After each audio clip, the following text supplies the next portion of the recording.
Salam jumpa dengan Ibu Yani. Pada bagian yang kedua ini, kita akan melanjutkan pembahasan kita mengenai tahapan dalam presentasi dan strategi negosiasi. Menurut ahli komunikasi yaitu Cesi, presentasi harus melewati 3 tahapan, yaitu tahap perencanaan. Pada tahap pertama ini akan dirumuskan sasaran negosiasi, strategi negosiasi, serta proses negosiasi, di mana dalam rumusan perencanaan harus menyangkut mengenai apa sasaran utama dalam melaksanakan negosiasi serta siapa yang menjadi sasaran negosiasi. Kemudian, tahap yang kedua adalah tahap implementasi, yaitu pelaksanaan tindakan dengan mengaplikasikan rencana awal. Penerapannya bisa dengan beberapa taktik, yaitu antara lain 1. Taktik cara Anda, yaitu dengan berusaha membuat lawan bicara percaya. Caranya bagaimana? Dengan menunjukkan keunggulan produk. Kemudian yang kedua, taktik bekerja sama, yaitu dengan mendengarkan keberatan lawan dan berusaha untuk menyamakan persepsi. Ketiga, taktik tidak melakukan apa-apa, yang berarti bertahan dengan pendapat sendiri atau tidak bersedia melakukan tawar-menawar. Kemudian taktik yang keempat yaitu taktik melangkah ke tujuan lain. Ini dilakukan dengan cara menawarkan produk lain apabila produk yang pertama tadi gagal. Kemudian tahap yang ketiga yaitu tahap peninjauan.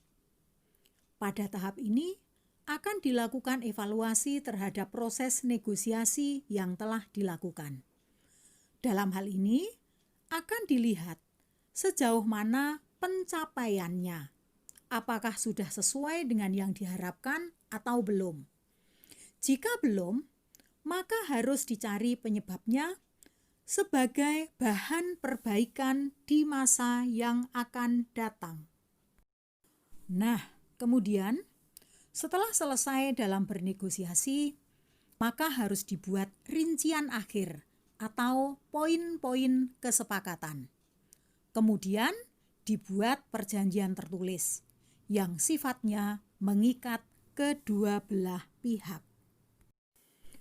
Untuk suksesnya sebuah negosiasi, maka diperlukan keterampilan dalam berkomunikasi. Kenapa? Karena negosiasi merupakan bentuk komunikasi yang unik, di mana akan terjadi tawar-menawar serta berbagai upaya untuk merubah persepsi atau pandangan secara agresif. Perlu disadari bahwa tujuan negosiasi bukanlah mengalahkan lawan, namun mencapai kesepakatan.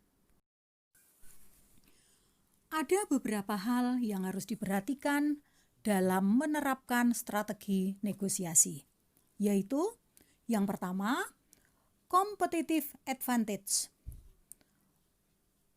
yaitu dengan menunjukkan keunggulan produk kita, baik dalam segi harga, kualitas, jaminan, atau juga daya tahan produk, dan sebagainya.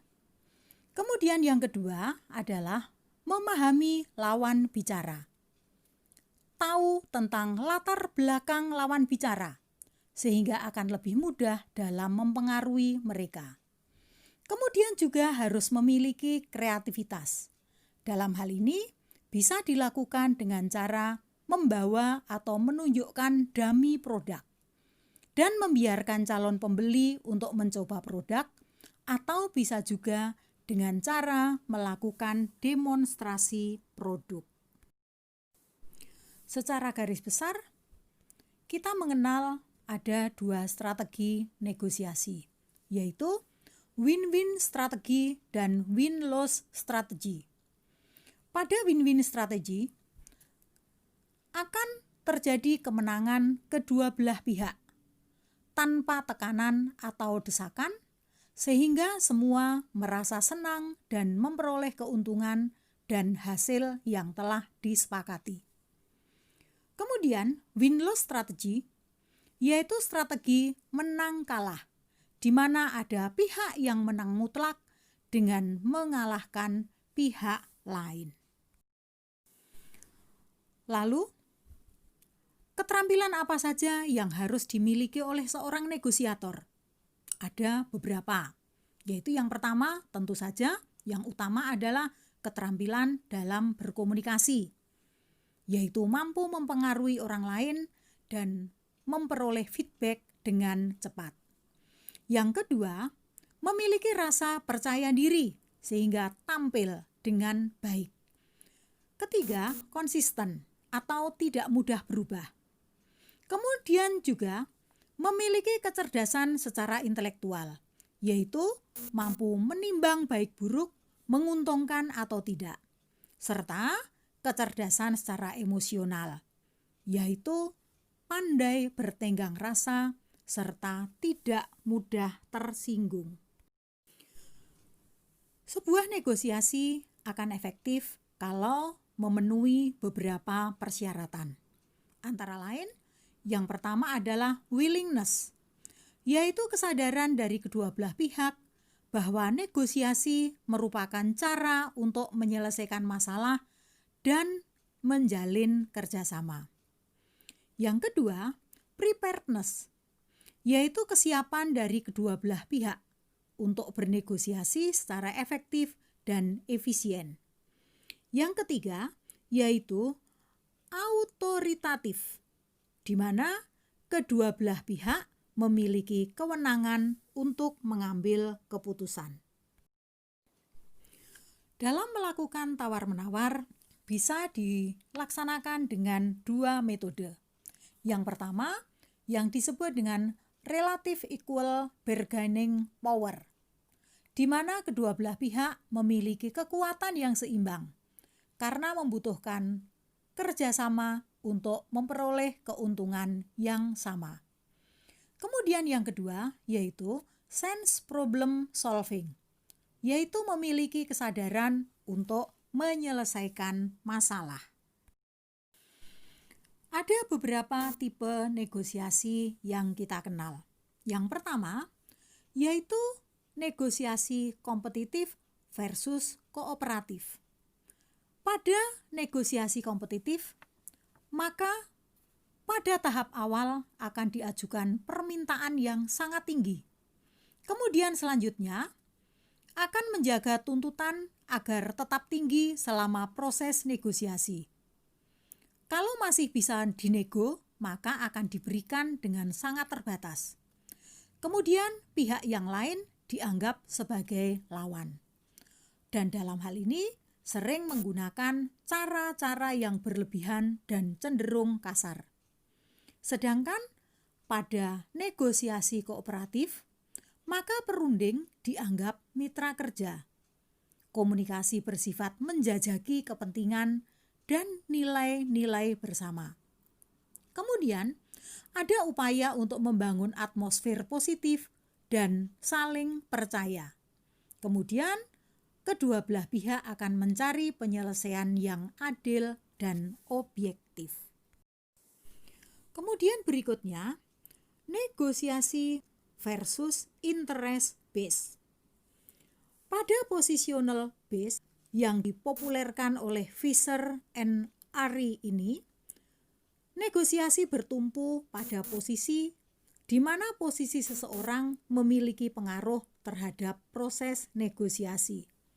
Sedangkan pada interest based, negosiasi bertumpu pada kepentingan, di mana pihak yang memiliki kepentingan lebih besar cenderung mengalah terhadap pihak yang dapat memenuhi kepentingan. Kemudian ada pula negosiasi yang disampaikan oleh Gary Goldmaster. Ada dua macam, yaitu negosiasi bersaing dengan negosiasi kompromi. Negosiasi bersaing berarti di sini ada pihak yang menang dan pihak yang kalah. Sedangkan pada negosiasi kompromi, maka akan terjadi diskusi dan kompromi dari kedua belah pihak. Apakah negosiasi pasti berjalan lancar? Tidak. Ada banyak hambatan yang mungkin ditemui dalam negosiasi. Yang pertama, bisa terjadi karena komunikasi satu arah. Ini merupakan hambatan terutama karena kemudian tidak memperoleh feedback. Kemudian yang kedua, yaitu hambatan karena perbedaan pandangan. Ketiga, hambatan karena terjadi kesalahpahaman atau berupa kesalahpahaman. Dalam hal ini kemudian akan memunculkan adu argumentasi. Berikutnya, yaitu umpan balik yang tidak tepat.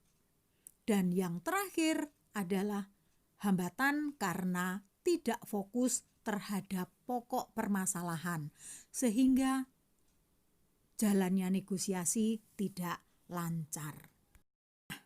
Nah, baik. Sampai di sini dulu pembahasan kita. Selamat belajar, sukses untuk semua. Salam.